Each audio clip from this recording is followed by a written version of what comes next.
Assalamualaikum warahmatullahi wabarakatuh. Perkenalkan, nama saya Muhammad Irfan Dinanto dengan NPM C1C02342.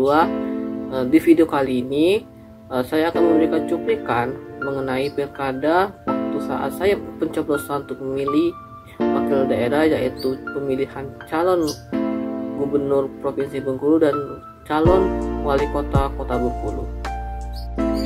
Baiklah, sebelum saya memberikan cuplikannya, di sini saya akan menjelaskan sedikit mengenai asas dalam pilkada. Apa aja sih asas pilkada itu? Yaitu asas berjudil, langsung, umum, bebas, rahasia, jujur, dan adil. Apa itu langsung? Langsung itu berarti setiap warga negara atau rakyat itu langsung bisa memilih ke tempat pemungutan suara. Yang kedua itu ada asas umum, yaitu semua warga negara yang memenuhi persyaratan minimal dalam hal usia berhak ikut dalam pemilihan kepala daerah, baik memilih atau dipilih.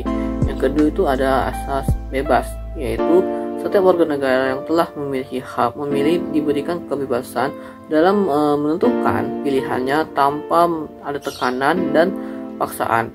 Yang keempat itu ada asas rahasia, yaitu setiap pemilih itu diberikan kerahasiaan, akan dijamin kerahasiaannya dalam memilih di calon wakil kepala daerahnya tersebut.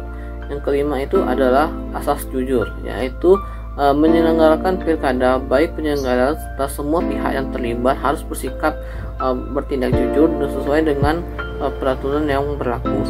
Yang keenam itu adalah asas adil, yaitu dalam penyelenggaraan pemilu setiap pihak yang terlibat mendapatkan perlakuan yang sama rata tanpa ada diskriminasi.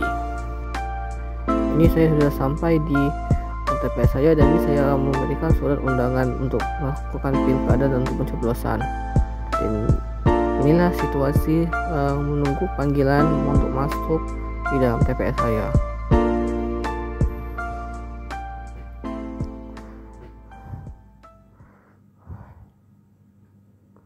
Dan ini adalah calon dari gubernur di Provinsi Bengkulu. Dan ini adalah beberapa calon wali kota Kota Bengkulu. Terdapat ada 5 calon wali kota dan ada 2 calon gubernur.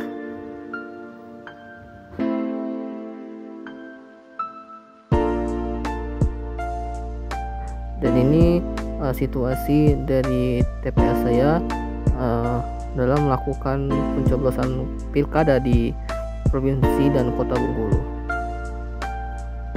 Semua dilaksanakan dengan tertib, aman, dan terkendali.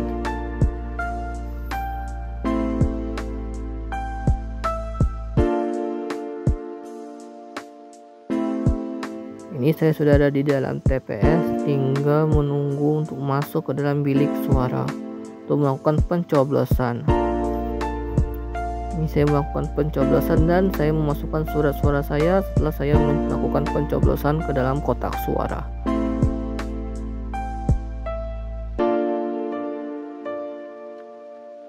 Dan jangan lupa untuk melakukan cat tinta di kelingking.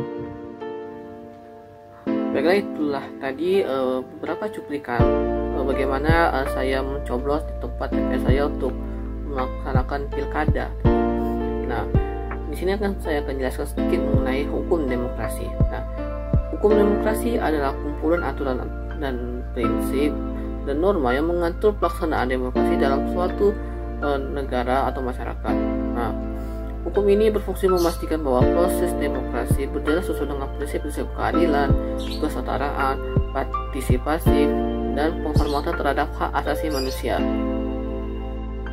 Nah, dalam konteks negara hukum, hukum demokrasi mencakup beberapa aspek penting. Pertama itu ada konstitusi sebagai dasar hukum tertinggi. Konstitusi mengatur sistem politik, pembagian kekuasaan, dan perlindungan hak-hak warga negara. Yang kedua itu pemilu, yaitu hukum yang mengatur pelaksanaan pemilu, termasuk syarat pencalonan, mekanisme pemungutan suara, dan pengawasan pemilu untuk memastikan proses yang bebas dan adil. Yang ketiga itu kebebasan hak asasi manusia, yaitu mengatur hak fundamental seperti kebebasan berpendapat, berserikat, dan berkumpul sebagai elemen kunci demokrasi. Yang keempat, pemisahan kekuasaan, yaitu hukum yang mengatur pembagian kekuasaan antara legislatif, eksekutif, dan yudikatif untuk mencegah penyalahgunaan kekuasaan. Yang kelima, partisipasi publik, aturan yang menjamin keterlibatan masyarakat dalam proses pengambilan keputusan seperti dalam musyawarah, konsultasi publik, atau petisi. Nah, hukum demokrasi bertujuan menciptakan tata kelola yang transparan, akuntabel, dan inklusif, sehingga masyarakat dapat hidup dalam lingkungan yang stabil dan damai. Nah, itu saja penjelasan singkat saya mengenai hukum demokrasi. Baiklah, sekian dari saya. Terima kasih. Wassalamualaikum warahmatullahi wabarakatuh.